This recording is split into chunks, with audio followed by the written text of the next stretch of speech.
Welcome to John Makes Beats, where John makes beats. I'm your host, Dawson, and today we're going to be making a beat with FL Studio, which is the program that I actually got started in all the way back in 2004. I gotta say, it looks a lot better than it did when I downloaded it on my mom's laptop 20 years ago. I'm used to the tactility of hardware, so in order to get over that hump, I brought the SP44 Mark II in as a MIDI controller. I also brought in the Yamaha Montage M8X as a MIDI controller. Probably the best way to use a Yamaha Montage. We're gonna start with a drum break, so let's find something. I think I'm gonna go with this. So there's a couple ways that I can chop this. I could go in here literally and just drag this into the timeline. Man, look at the little, hold up. Look at the way it like tilts as you drag. This is like a video game. This is basically a video game UI. This is insane. That's so fun. I thought it was weird because it's not necessarily, you open up one track and you say, I want this track to be an instrument, or I want this track to be audio. It's kind of like this free-for-all grid of like however you want to layer things, and then you associate samples or tracks with channels on the mixer later on. It's so weird to get your head around if you've used other DAWs or basically anything else. So the first thing that we could do to chop this is we could go in here and we just literally slice. Oh man, that's awesome. Okay, so the last time I used FL, it didn't give you the option to just go along this line here. What it used to be is you used to have to like drag the slice cursor while you held it down. It's almost like you were making an incision. I way prefer this. And you could drag it and you could basically line it up with the, oh man, you hold it down while you figure out where you want the slice to be. That's so smart. And it's got the auto crossfade now. Didn't have any of this stuff before. That would have saved me so much time over the years. Crazy. Let's hear what we got going on. We go over to song. Let's start constructing this. And this is another thing that I like about the playlist mode is if you have samples that are cutting each other off essentially,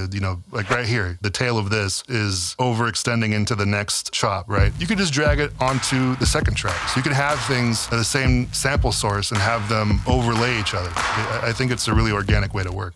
All right, we got to turn the tempo down. I do like that.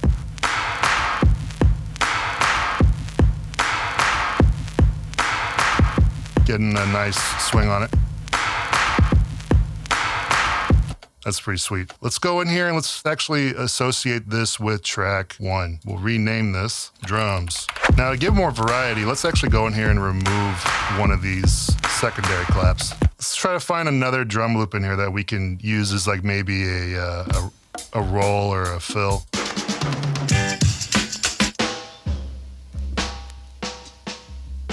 Hey, let's do that.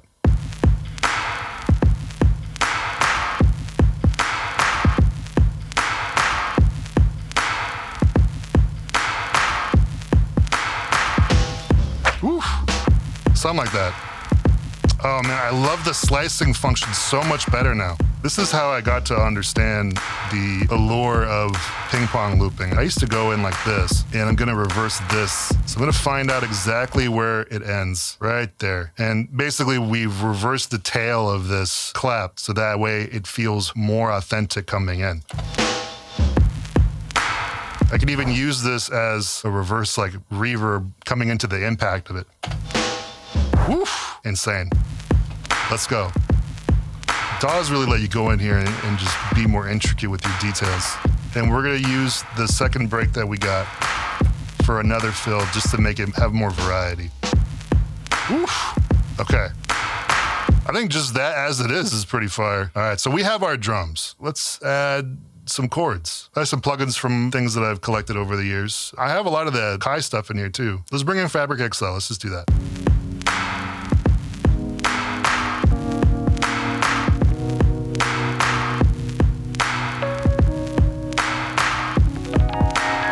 I'm just gonna start recording.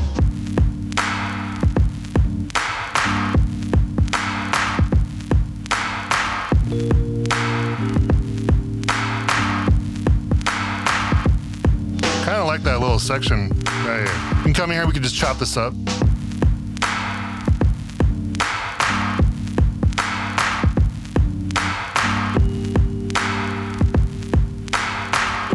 All right, so I just want to rearrange this stuff a little bit. Yeah, we got something here. Oh man, some of these we should drop out the chord for the drum break.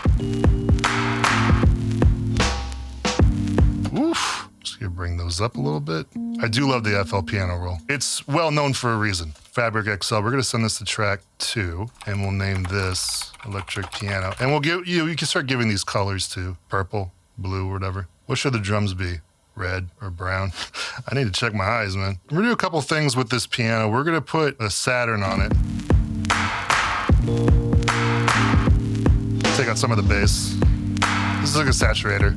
All right, so now that we have that, let's add a bass. We'll just jump in here with the Iona. It's like an SH-101 emulator.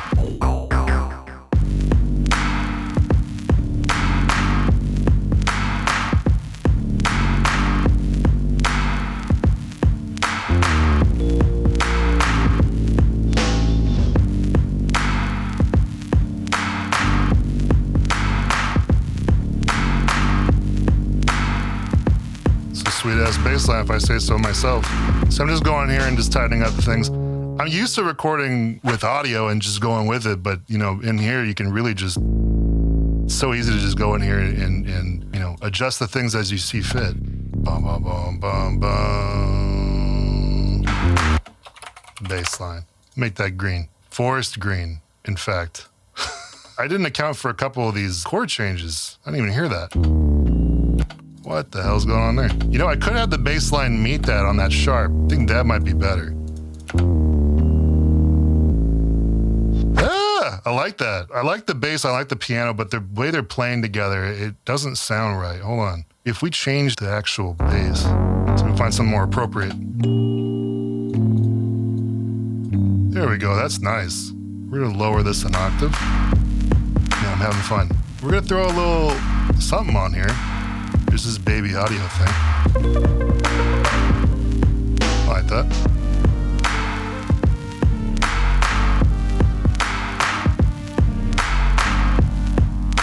Just noodle around like that.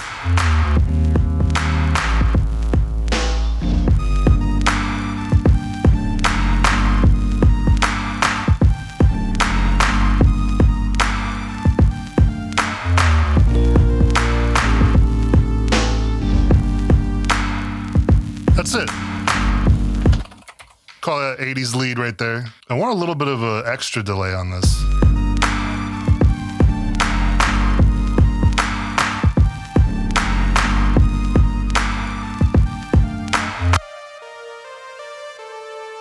That's fire. And then this needs something on top.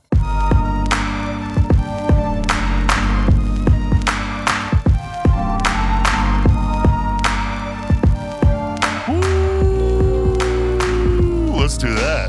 That plays really well. So sometimes when you have like these pads that really charge through the mix with like a very particular piercing resonant tone, you can actually see it pretty clearly. Like that right there, about 1K, really powerful. I kind of want a lot of the other texture of the pad without having so much of that. Right around here, we're gonna put a multi-band.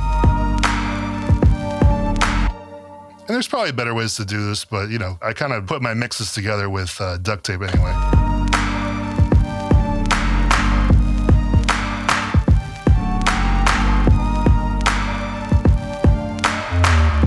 Nice. And then maybe a chorus? On channel 16, we're gonna establish a delay here. The way I remember FL working when you want to send things to other places is click, I think down here. Yep. And now you can see this, this little like, you know, fake patch cable.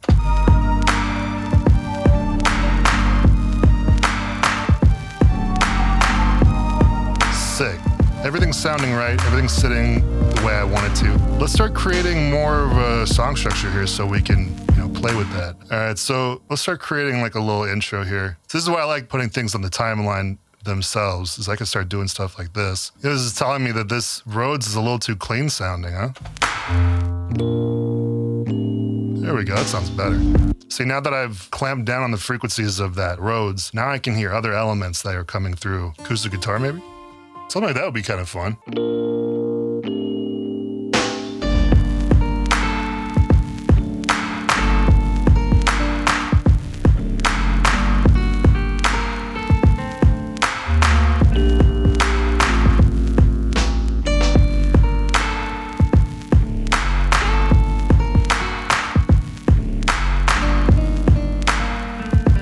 I like this melody. All right, we just gotta edit a couple things after the fact. And I think this needs a little something. This needs some instant reverb for sure. Or you know what? That doubler. What's this called? Double track? Yeah, that's pretty fire. Just turn that down in the mix. And then there needs to be like a delay, like something like that up on top. Winds? Bunch of horns, no flutes. Are you kidding me? Okay. That's not what I want. There's this VST that I found not too long ago called Chip Synth SFC. It's a Super Nintendo synthesizer, but I think this is kind of along the lines of what we need on top of this guitar. Here we go.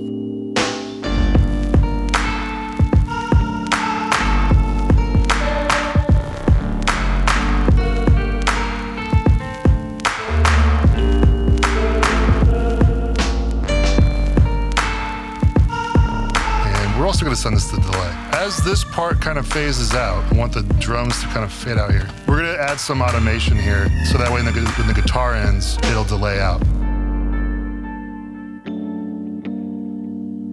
There we go. I need something right here, like a filtered out like percussion loop or something. Let's go into the browser. And what we're going to do is we're actually going to fade it in and fade it out, like so.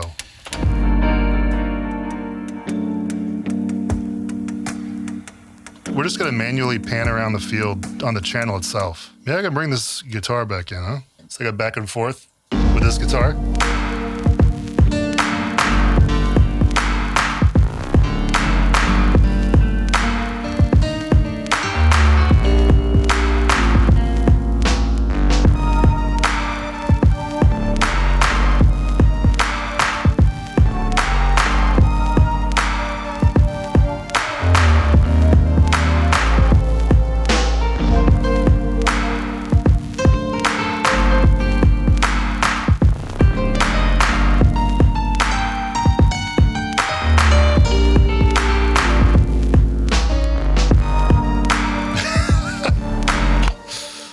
That last note's funny. I should get a hi-hat.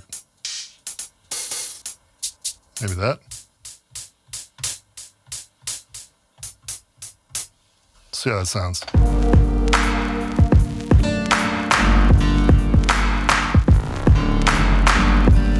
All right, I'm digging it. I think there's would be a charm to just doing it, the hi-hat live whenever. There needs to be something else right here during this quiet part. There's a pocket and I'm gonna find it.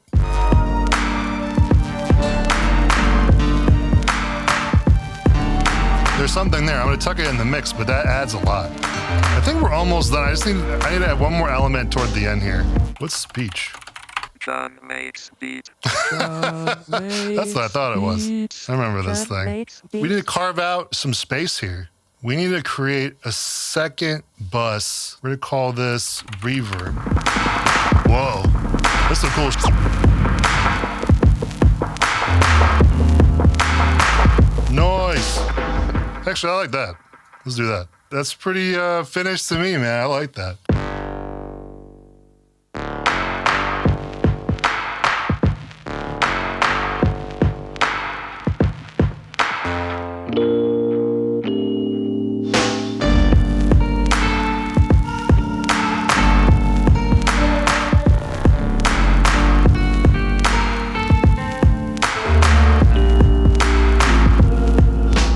Fun going down memory lane and checking out FL Studio again. It's really cool seeing a lot of the changes that they've made to the workflow in terms of playlist clips and all that stuff. I had a lot of fun. Anyway, thank you so much for watching. I appreciate it. If you want to hear this beat as well as all the other beats I make on the channel, go ahead and join the Patreon where you can get access to all kinds of music, including everything that I make on this channel. And you also get access to the live streams where I film all this stuff. Other than that, thank you so much, and I'll see you next time. Peace.